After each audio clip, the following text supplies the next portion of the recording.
What's going on, guys? It's Nick here, back in the video. Today we're going over 6 players that have risen in my rankings recently and are also players I really like taking in drafts. Some players I've bumped up recently, but either I bumped them to ADP or a little bit behind ADP still. Not everyone on this list. These are players I've moved up, and I think we should be targeting them aggressively in drafts. So first up, we have Christian McCaffrey. Since 2018, McCaffrey's been the running back 5, 1, 1, 8, 2, 1, and 31 last season in points per game. The 31, obviously not great, but it's because he barely played. Opens the season with the Achilles tendonitis, returns for 3 healthy games, and then leaves that 4th game early due to the knee injury, which ends his season. I think everyone understands why McCaffrey is not the consensus 101 right now. Over the last 5 years, he's been the single most valuable player in all of fantasy across all positions when healthy. But he's missed an average of 6 games per season, and that can tank your season, especially when it happens early on. Teams that drafted McCaffrey last season, he was going 101, so everyone drafted him, as a top 3 pick. They saw their playoff rate over expectation drop by a staggering 19%, and their championship rate over expectation dropped by 6%. No other player was even close to either of those two marks, and only Travis Etienne was in the same stratosphere. Like, Etienne was, I guess you could argue, sort of close, but for the most part, no other player impacted your team as negatively as McCaffrey last season. Here's why I'm moving him up, though, and why I still consider him an elite pick, because right now he's going at that round 1-2 turn in a 12-team league, more that early to even at times middle second round in a 10-team league. First off, people have very short memories. They have extreme recency bias that drives ADP. Yes, McCaffrey could get hurt, and he's probably more likely than the players going around him to get injured. But do you know why that is? It's because he's going to get a million touches, and that is something that we want in fantasy. Running backs that get a ton of touches are just more likely to get injured. If you get 25, 27 touches every single week, you're more likely to get hurt than someone who averages 13 or 14 touches every week. And ask someone like Saquon Barkley, who right now is the unquestioned number 2 overall pick. You rarely see him drop past 3rd overall. No one is questioning taking Saquon that high, yet the only reason he was going in the mid-second round last season was because no one thought he could stay healthy. The odds that Saquon and McCaffrey miss time are very similar. Maybe McCaffrey is slightly more likely to get injured, but people aren't even questioning that Saquon could get hurt since he's coming off 378 touches, over 2,280 yards, just like no one questioned it back in 2020 when McCaffrey was coming off over 400 touches, over 2,390 yards, but then he only plays 3 games the following season. Or McCaffrey again in 2023 comes off 339 touches, over 2,020 yards. He only plays 4 games the following season. People just anchored what happened. So we had this stretch of time where McCaffrey was the perfect bill of health, right? He was the model of a running back that never gets injured, has a ton of touches every year.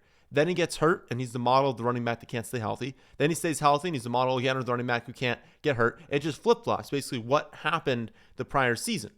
And it's kind of what people do with Saquon. Saquon, no one wanted to draft him these past couple of years because they're like, he can't possibly stay healthy. But then you see what happens when he does, when he has a season of over 2,000 rushing yards, and you're like, oh yeah, he can win leagues when he stays healthy. Again, people kind of anchor to what happened last season, and they assume that that's by far the most likely thing to occur, even though the reverse is usually true. Usually, when we see these big outliers, just monster seasons, we see a big decrease in production the following season, a big increase in the chance that that running back misses time due to injury. And when we see the opposite happen, when we see a running back miss time due to injury, and it's not like a late season torn ACL, torn Achilles, something like that. It's something where they miss time, but they're 100% good to go well before camp's even open, which is what McCaffrey is the case for this season. We see those players bounce back in production more likely. A ton of people will just not draft McCaffrey until, early to mid second round this season, just because they think he is far more likely to get injured than the players going around him. But honestly, those are the people who always complain they can never win a championship. Does it really matter? I think this is a big thing in my mind, is like, does it matter how low the floor is when all that matters is first place? It's not like you owe more money. You owe a larger buy-in if you finish in 9th place versus 4th place. So unless, an injury is all but guaranteed, how could you not take the discount on someone who's been a clear league winner, even when playing alongside Debo, alongside Ayuk, having Jordan Mason behind him? I mean, this is probably the weakest touch competition he's had in years, but we have no problem taking, let's say, Puka over him. Puka struggled staying healthy in college. He battled through injuries all last season, but people aren't worried about that occurring, even though Puka's not a league winner every time he's healthy. Neighbors, people have no issues drafting him, but he's got some level of concussion concerns. He's got this lingering toe issue. Amon-Ra St. Brown had this knee surgery this offseason. Again, I'm not saying those players are bad picks. I'm saying everyone has some level of concern for injuries, and we can't just completely ignore injury history with some players and then only focus on it with others. We have to be a little bit more even with how we're applying it. And we also need to consider, what is the outcome if this player stays healthy? Is it they're probably a really good player, but we don't totally know if they're a league winner? Or is it like McCaffrey, who's one of maybe 4 players this season who is a virtual lock to be a league winner when healthy? That sort of potential just should not go in round 2. It doesn't make any sense. So I've moved him up. It's like a mid-first round pick. Second player that I've been moving up a lot recently is Rashee Rice. This is another one where ADP has been driven down by fear, but it's seeming like all that fear has been overblown. He's already a full go, so we should have zero concerns about the knee injury, which was not a torn ACL. I've seen that a lot. People think it's an ACL. It was not a torn ACL. And then the suspension, right? But that's probably at this point not coming until 2026. So if we're throwing both of those two out the door, you ask yourself, okay, if he's not going to miss time, what's the ceiling here? Over his last 13 games, he has 105 receptions, 1,068 yards, and 6 touchdowns. That puts him last season half a point per game over Malik Neighbors and Nico Collins, and 0.2 points per game behind Amon-Ra St. Brown and Puka. And yet he goes a full round behind those 4, even on Underdog, which has the most accurate ADPs right now.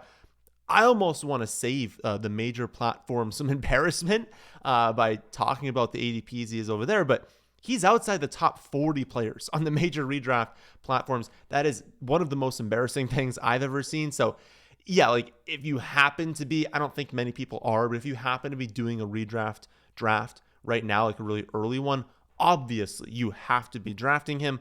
But even on Underdog right now, I am officially team just hammer Rashee Rice in the late second round and really just cross your fingers that he doesn't climb too much into the early second round, because he probably should be there by the end of summer. Remember, last 13 games counts the second half of his rookie season. It counts, the playoffs of his rookie season, a time where you're not really expecting wide receivers to be at the peak of their production, right? We expect them to break out typically in the second half of the rookie season, but not break out into a way where they're, top 7 fantasy producers. I mean, think about the 4 players I just mentioned. He was producing at the same level as Nico, Neighbors, St. Brown, Puka. Those are players who, again, are never making it into the middle of the second round.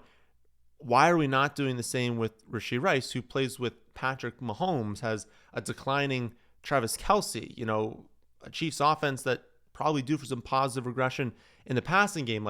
Everything points to this is a wide receiver one in fantasy with an absolutely insane season. Again, those metrics I said before, those counting stats we said before, through 13 games, 105 receptions. This is not a 13-game pace. This is what he actually has done over the last 13 games. I don't know. It really, really seems like he's going to be a league winner if his ADP stays even in the late second round. But again, on the major platforms, he is a fourth-round pick right now. Another wide receiver I've been moving up a lot is Darnell Mooney. I was definitely a bit off of him to start the offseason, which is why I've moved him up. But I feel like maybe we don't fully appreciate how good he was last season and really how wide open the target distribution is in Atlanta. He's coming off 64 receptions, 992 yards, 5 touchdowns. He's a wide receiver, 37.5 PPR points per game. That's a really solid season. And so he's a discount now. ADP wide receiver 47, even on Underdog.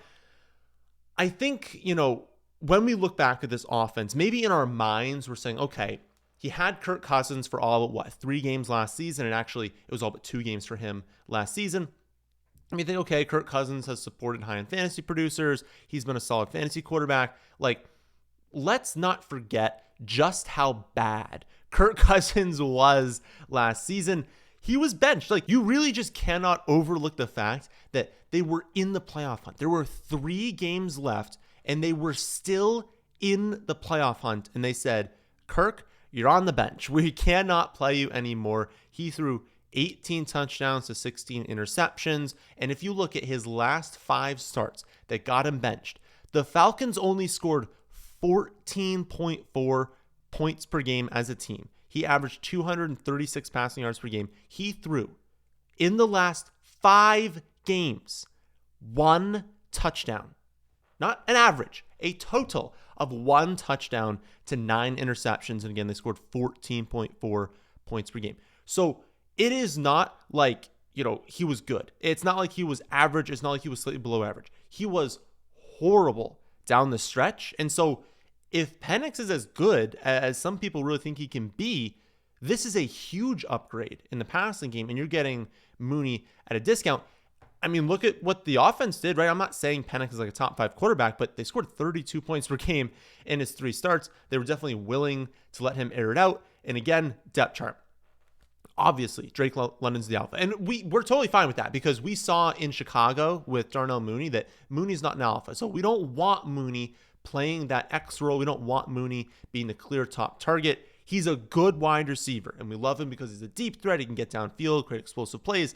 But he is not a number 1 wide receiver. And that's totally fine. Not everyone on your team is going to be a number 1 wide receiver. But they've got Drake London just locked into that X role.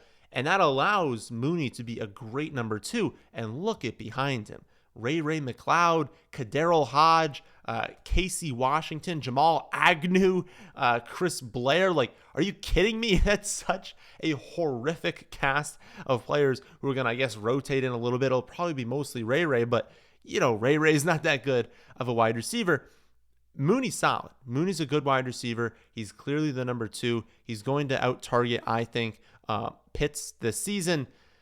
As the wide receiver 47 off boards, it's a really good pick. And I think the icing on the cake is look at this team where they play, look at the division, right? They play in a dome. They play the Saints in division who play in a dome, and the NFC South probably as a unit has the worst defenses in the league. So getting to play these teams twice is awesome. It is also possible that the Falcons themselves have a bottom 5 defense this season. And so there's going to be a lot of games where they cannot stop anyone. And they've only got a few players they're throwing to, and they're playing in a dome. There's going to be a lot of shootouts in Atlanta. You're going to want exposure to this team. And I really just think get as much Darnell Mooney at this ADP as possible because it's extraordinarily likely that he's going to return value at this ADP. Switching back to running back. I've also moved up Jordan Mason. I've definitely had an internal struggle, or really external struggle, kind of talking to you guys about this decision, about kind of how to project Aaron Jones and Jordan Mason. And I think I've landed in a really good spot right now, both from an analytical perspective and from a draft strategy perspective. Analytically, I have them almost even in carries. I think there's a difference of like 1 carry mixed in there. But I do have Jordan Mason for 2 more rushing touchdowns because I do think they're going to use him more at the goal line. Not exclusively, they might be at like the 12, the 8, and just kind of keep Aaron Jones onto the field. So it's not like every time they get into the red zone, Jordan Mason's coming onto the field. But when they do get at the goal line, they're at like inside the 5-yard line and they have a stoppage, I do think that they're going to bring Mason in more often than not because they've been very vocal about how bad Aaron Jones was as a goal line back last season, how much they need to improve. And I just think Mason's going to be better in that area. So I have him for more rushing touchdowns. But then I have Aaron Jones for 35 receptions, Mason for only 21, and then Aaron Jones also scoring 1 more receiving touchdown. So with all of that factored in, that projects in a 12-team half PPR league for Aaron Jones to be like an early 7th-round pick and then Jordan Mason to be an early 8th-round pick. So I think there's about a 1-round difference between the two of them. I think it's actually 11 spots. So I do prefer Aaron Jones straight up. But unlike on Underdog, where their ADPs are starting to converge because we're getting kind of sharper drafters, people kind of know how valuable Jordan Mason is right now. In redraft leagues, we should expect the ADP to be like a little bit more wide. Right now, it's 43 picks separating the two, so that's absolutely insane. Obviously, if I value the difference at around 11 picks, then obviously 43, like that's a crazy value. You have to just be assuming you're grabbing Mason, which means you're not picking Aaron Jones most likely. Now, I do think that's probably going to converge again. I don't think it's going to get as close as Underdog. I don't think by the end of summer in redraft leagues, it's going to be 1 round. I think people just like Aaron Jones enough, kind of view him as the starter to where I think it will separate mostly in redraft leagues. But again, analytically, I think there's about a 1-round difference. So when it's wider than that, I want to go with Jordan Mason. From the strategy perspective, I want to be more in on Mason than Jones as well. That's, again, been part of the back and forth this summer of like, who do you go after? Because you kind of have to make that call for Aaron Jones in a Underdog format, right? One where it's best ball, one where it's you don't have to pick a starter. I'm totally fine taking both of them. Most of you play in redraft leagues where I would not take both of them. I don't think the production's been good enough because then at that point, you kind of have to play them at running back 1, running back 2, or 2 and flex. And I don't think the production will be that strong for the two of them combined every week to where like if you technically did that with like Gibbs and Montgomery. I mean, at that point, you're locking in like 2 touchdowns every single week. You're locking in so many yards that like it is actually totally fine to do that. I don't know that the production is going to be there as much with Jones and Mason in redraft. Again, Underdog, I think it's totally fine. So you have to make that call, right? When Aaron Jones is on the clock, right? When you can be picking him, you have to be like, okay, if I take him here, it kind of crosses off that Mason pick. And so which direction do I want to go? Right now, again, I've landed on, I want to go with Jordan Mason. Again, the Vikings were not shy about saying how mediocre Aaron Jones was at the goal line last season. And the deal they gave Jordan Mason was certainly not small. I mean, 2 years, $10.5 million, over $7 million fully guaranteed. Even part of his 2026 contract is guaranteed. So they're locked into this kid for the next 2 seasons. It's not like a depth signing, I guess is my thing. Like, it's not like saying, okay, we just want someone in case Aaron Jones get injured. That's okay. You don't pay someone that much money if you don't plan on using them heavily on offense. They truly believe that Mason can help them win football games, and it makes sense because he can. He was awesome last season. I've mentioned the stat before, but don't forget how dominant Jordan Mason was before his injury. Among 46 qualified running backs, Jordan Mason ranked 2nd in explosive run rate, 3rd in yards after contact per attempt, 6th in both forced missed tackles per attempt and yards per carry. Jordan Mason was a monster when healthy. So again, back to kind of like range of outcomes here from a strategy perspective. Do we really think the Vikings want to overload Aaron Jones with touches again? Like, he's turning 31 later this year. I just don't think they want to give him over 250 touches again. I think they're like, okay, you're going to break down. You're getting older. You're going to be getting less efficient. Let's dial those back a lot. Let's make this a much more even split. So I really do think that Jones and Mason are going to be close in value. And since they carry the exact same contingent upside if the other one gets injured, do I really want to take Jones at his current redraft ADP, which is the mid-6th round, when I could get Mason at the like round 9-10 turn, obviously I'm going to pass on Jones, even if he's an okay pick in that area, to go after Mason because he's a much better pick. So we will again see as the summer goes along if redraft ADPs start to resemble underdog ADPs, but my guess is they will not get as close as they are on underdog. At quarterback, one I've moved up the most recently is JJ McCarthy. I honestly just want to make sure we're getting as much of him as possible in drafts. I understand some people's hesitation when they're just nervous about, not having any regular season starts under his belt, but we need to remember that he's not like a normal rookie, right? Because he's not a rookie in general, but he's not a normal player that would have 0 starts like normally they would be a rookie. Usually that concern stems from the fact that like these guys get drafted in the end of April. Their first padded practices are in July.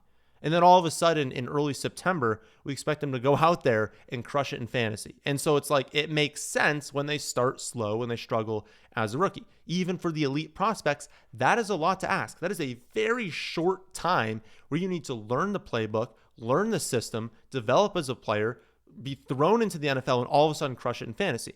But remember, McCarthy's had an entire season under his belt. We should not be looking at him the same way we do normal rookies, right? He should be fully locked in with the scheme, fully comfortable with the coordinators. And when we think about the situation, it truly could not be much better. I mean, Kevin O'Connell has been the head coach for the Vikings for 3 years now. Over that time, they've had the following quarterbacks attempt at least 100 pass attempts: Kirk Cousins, Sam Darnold, Joshua Dobbs, and Nick Mullins. 2022, you have Cousins starting all 17 games, finishes the quarterback 12 in points per game. 2023, you have Cousins only making 8 starts before getting injured, and then he was the quarterback 6 over that time when healthy, so he was a mid-range quarterback 1. You have Dobbs. They traded for Dobbs that season. He comes in, makes a few starts, doesn't do that amazing. He's benched. Mullins takes over after that. But even with them mixing in Dobbs and Mullins, who are just objectively worse quarterbacks than JJ McCarthy, and even with during that time, Jefferson missed a month, you had Hawkinson missing time, they combined to score the 10th most fantasy points as starters. So they were combined a quarterback 1 in fantasy. Then last season, you have Sam Darnold. At that point to his career, we knew Sam Darnold was not good. Fantasy point per game finishes as a quarterback throughout his career up till last season for Sam Darnold. Quarterback 34, 26, 40, 31, 24, and 66. He finishes as the quarterback 9 in points per game. But we're going to draft JJ McCarthy as a quarterback 18 this year. Like, that's a joke, right? Especially when you consider that he's far more mobile than Cousins or Darnold. So he's going to convert some of these passing yards to rushing yards, which is way more efficient scoring in fantasy. So he actually has a higher ceiling in those two.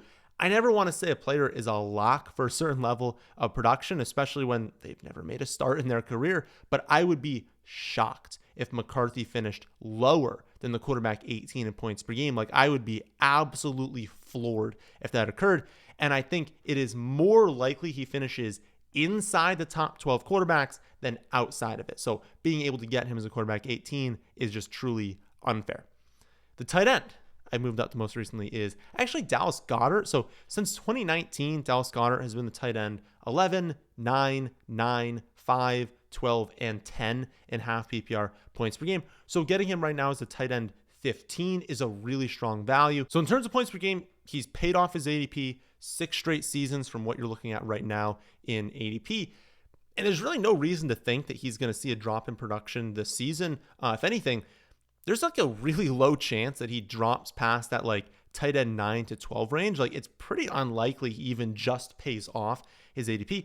The biggest risk with tight ends is touchdowns, right? We never want to chase touchdowns at tight end position unless we have a player like Travis Kelce, right? When Travis Kelce was going off and he was scoring a bunch every year, you knew with pretty high level of certainty he was going to crush it. And so that's why he was going in round 1, round 2, round 3 throughout his entire career.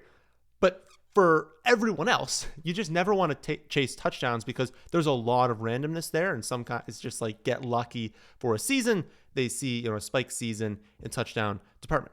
For Goedert, it's like the opposite. He's been between 2 and 4 touchdowns in each of the last 5 years. And that might seem like a negative, but think about it. He sees enough volume without scoring more than like 2 or 3 touchdowns for 6 straight years to pay off his current ADP. Even though, again, he's never gotten lucky with touchdowns. So for him to not pay off his ADP, he'd probably have to score 0 touchdowns on the season. That makes him a super safe pick. Like, even without scoring, he's producing in fantasy. And what happens if he scores, I'm not saying 12 touchdowns, 6 or 7. If he just scores 6 or 7 touchdowns across the entire season, which is 100% possible on this offense, he's going to dominate in fantasy. People's biggest concern with Goedert is that he can never seem to finish the season healthy. It's like, yeah, in points per game, he always pays off this ADP, but he always misses some time. Who cares? Remember, like, when you are waiting this long for your tight end 1, you're drafting 2 of them. I would get it if he was like the tight end 6, 7, 8 off boards, and you're like, okay, I don't really want to double dip having taken the tight end 6, and so he's going to miss time probably. Then I have to go on free agency.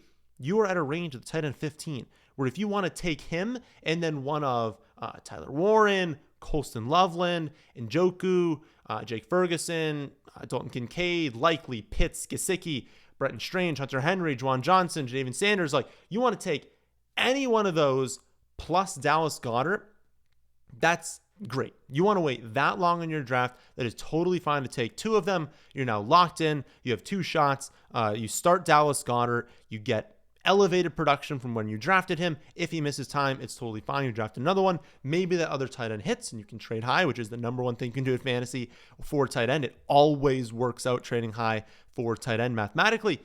Or they don't work out, you dump them, you pick someone up on free agency while Dallas Goedert is healthy. But the point is, because he's now going so late, it completely throws out all of that risk that you had before of him not staying healthy. Again, if he was the tight end 6, I'd have a problem with that. As a tight end 15, he's going to outproduce that. So why would you not just draft him, draft another one, take 2 shots at tight end? My goal at that point would be, okay, load up on take an early quarterback, hammer running back, wide receiver, and all these other picks. At that point, you're in these later rounds. You don't even really need any more running backs and wide receivers. Maybe you want early quarterback. You don't need another one of those. Take the 2 tight ends. I think it's a really good strategy this season. So those are 6 players that have been rising in my rankings recently that I think we should be targeting heavily in drafts. If you want to see my exact ranking on every single player, which is updated daily, you can see that on my website, thefantasyfootballadvice.com. All right. Please leave a like if you made it this far. Please subscribe to the channel if you are new here. And I'll see you all on Friday to go over the community's current love-hate list.